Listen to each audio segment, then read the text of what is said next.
tanggapin mo ang palad ko.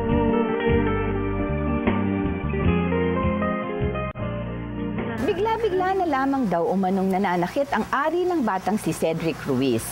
Bilang single mother, maliit na lamang ang kinikita sa trabaho, hindi alam ng kanyang Lola Luz kung paanong maipapagamot ang kanyang apo.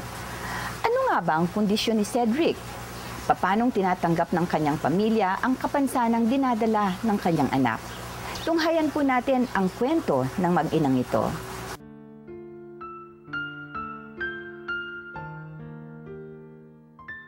Hindi biro ang pinasukang trabaho ng single mother na si Mary Ann para mabuhay sila ng kanyang kaisang-isang anak na si Cedric Ruiz.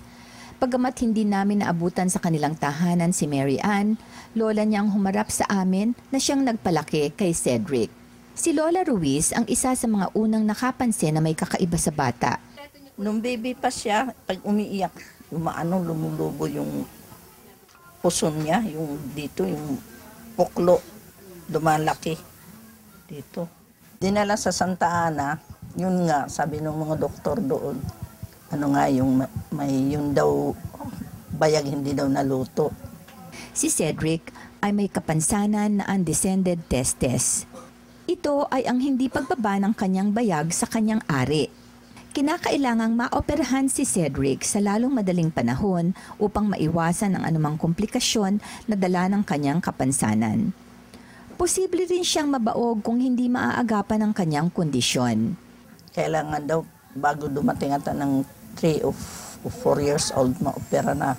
Kahit intimano nung mga ilang buwan lang siya, pwede nang operahin kasi mas maganda raw, mas maliit pa, mas mabuti. Hindi na kami nakapagpa-opera dahil wala namang pera, tapos yung mister ko na stroke.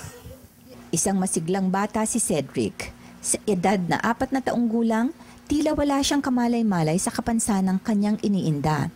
Minsan, umuupo siya sa harap ng piano ng kanyang lola sa tuhod at tumutugtog nito. Kung atin siyang matutulungan sa kanyang kondisyon, posible siyang maging isang magaling na pianist o manunugtog ng piano. Sana matulungan natin siyang matupad ang kanyang mga pangarap. Mananawagan po ako sa nanonood dito sa program ng kapwa ko, mahal ko na matulungan yung apo ko si Cedric. Si Cedric hiyail na ma-opera kasi sabi nung doktor, kailangan daw talagang operahin yung bata kasi magiging baog daw. Wala naman kami susuporta kasi wala na kami mga trabaho. Yung asawa ko na stroke din. Sana po tulungan naman niyo kami. Marami pong salamat.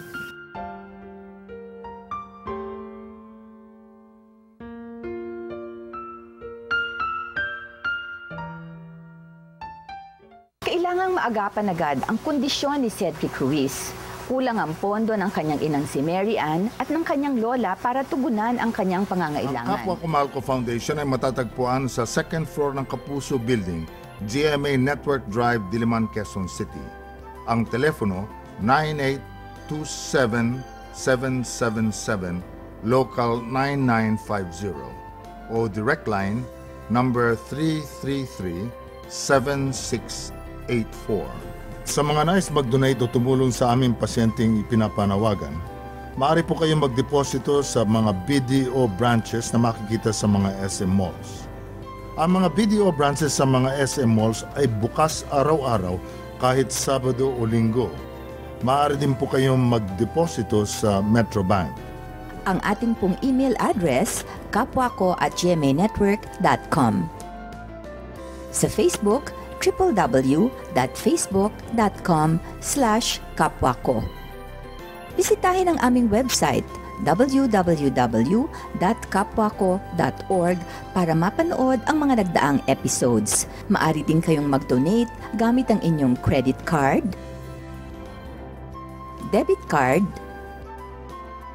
PayPal account, at Globe GCash. Kailangan din namin ng mga wheelchairs, oxygen tanks, mga oxygen gauge, crutches at nebulizers. Tanggapin mo